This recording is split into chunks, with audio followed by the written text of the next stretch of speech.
welcome to Digital Divides, taking a look at culture across time. I'm Thomas Maguire. And I'm Dan O'Keefe.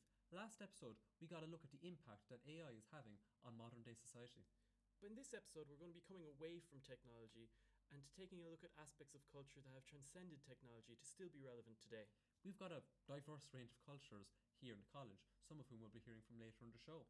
But something I consider to be important to Irish culture, and I think you'd agree with me on this, Dan, is that storytelling plays a crucial role in our identity as Irish people. We're all storytellers.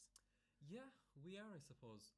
Actually, now that I think about it, I was working in a cafe over the weekend and a woman came in and she was telling me the story about how everything is so fancy these days and that in her day, a cup of coffee was a cup of coffee, not a fancy pumpkin spice chai oat latte.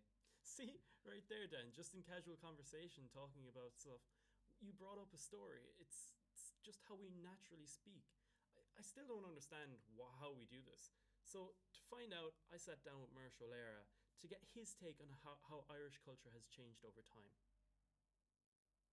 We're now joined by Mersh O'Leary, a professor in social sciences and a linguistics expert. Thank you so much for sitting down with us, Mersh. Very welcome indeed. Now, Mersh, our podcast is about storytelling in Irish culture. So, do you believe that storytelling plays a huge role in Irish culture? Storytelling does indeed play a huge role in Irish culture. It always has. Not just in Irish culture, but in cultures all over the world. I think human beings have an appetite for story. We all have. We read books where there are stories. We go to films. But the storytelling that we refer to, this oral narrative, that predates the written. And it goes way back to the beginning of time. If you look at all the mythological cycles we have the Ulster cycle, the Fenian cycle, the cycle of the kings, they were all narratives that people didn't write down, but they kept them in their heads and they recited them. Can you imagine, with nothing else to do, hunter-gatherer society, out all day, and then gathering around a fire and telling these stories. And yeah, I think they're a really important part of Irish culture. And if you can, and that was everywhere. I mean, everywhere in the world, it's not just Ireland. But in Ireland in particular, there were almost professional storytellers. They were employed by the chieftains, the Taoiseach in the different parts of Ireland. Initially, they were called bards or poets. They were professional poets. And they retained all the wisdom, the knowledge, the secrets, and the stories as well. And that was there was a kind of a classical society from 1250 to 1600. But in the 15th, 16th century, with the destruction of kind of Irish Gaelic civilization, that went kind of subterranean, underground. And then the local people kept on the stories.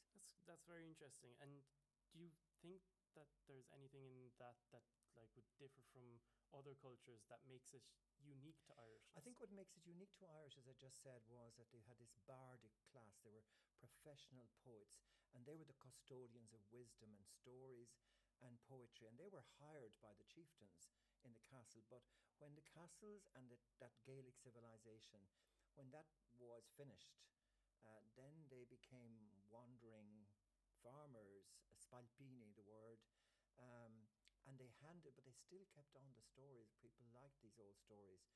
And they're very different. They're kind of Märchen, as the German called it. The fairy stories, they were there, the folklore stories, and the legends. The legends were really big in the Irish cycles, because a legend was where a place where something happened, and there's a story evoked from a place.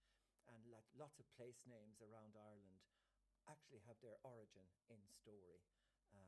There's a story why this place got its name. In Irish, of course, in the Irish versions.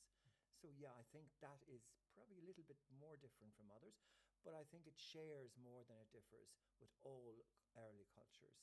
Lovely. Thanks so much for that input, Mersh. That was a really good insight from Mersh. He really made it clear to me why we're such natural storytellers.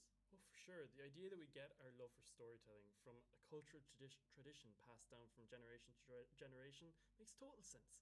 I found the part about Irish mythology and how the stories have been passed down over generations very interesting. We'd like to thank Mersh for agreeing to sit down and give us his insight. You know, I wonder what takes other students would have on storytelling being a core part of their culture. Especially the international students. I wonder if it's different in their cultures. To find out, let's ask them.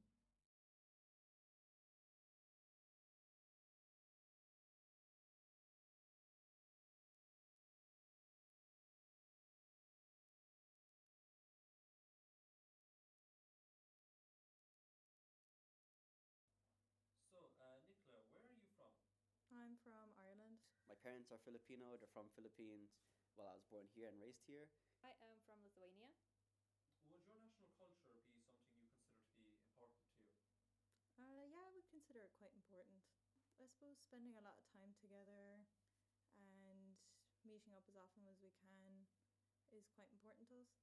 Cultural identity is like really close to my heart, especially blending those two cultures together. It's kind of like I have two national identities in a way because they made sure that I stuck to Filipino culture and raised me in Filipino culture, but I was also raised. All my friends were Irish, and all my teachers were Irish and such. We are very cold and negative people, I would say. It's something people notice when they come to my country at first. Is storytelling an important part of your culture? Yeah, I would consider it quite important. The older generations, like my grandparents, sharing stories from their time. Storytelling ever since kindergarten is always carried through all the classes, everything. It's how we keep most of our traditions alive and how we keep most of our pagan roots alive. Lithuania was the last pagan country in Europe, so a lot of it did stay. Christianity didn't remove. Certain activities you might do together that might be traditional for you? Honestly, mainly just spending time in the house, just all together. Together, traveling somewhere. There's not much to it. We just like spending time together. My family is kind of weird with traditions. It's like we obviously we do celebrate Filipino culture and such. We do Filipino traditions. My own family doesn't have an exact tradition to follow. To be honest, we do follow cultural stuff, but like our own family traditions, not so much. It's same with like we just try out new stuff a lot. Growing up with both cultures, I loved Filipino storytelling and how we basically have our own like whole history and mythology and such of like Spanish colonization and such. So a important part of uh, both cultures, and it's definitely one of the things that helped me become who I am. So It is one of those things that is important to everyone and you cannot avoid it.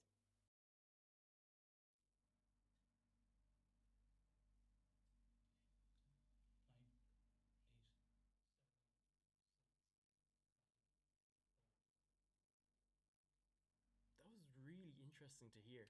Yeah, it was great to hear from other students about their cultures and some traditions that are important to them. I thought it was particularly interesting that storytelling was important in their cultures as well. I wonder why that is. I guess that's another story for another day, as they say. Maybe in a future episode, because we're sadly out of time. I'd like to thank you all for tuning in. I'm Thomas McGuire. And I'm Dan O'Keefe. Thank you for tuning in to this episode of Digital Divides. We'll see you all next time. Goodbye. Goodbye.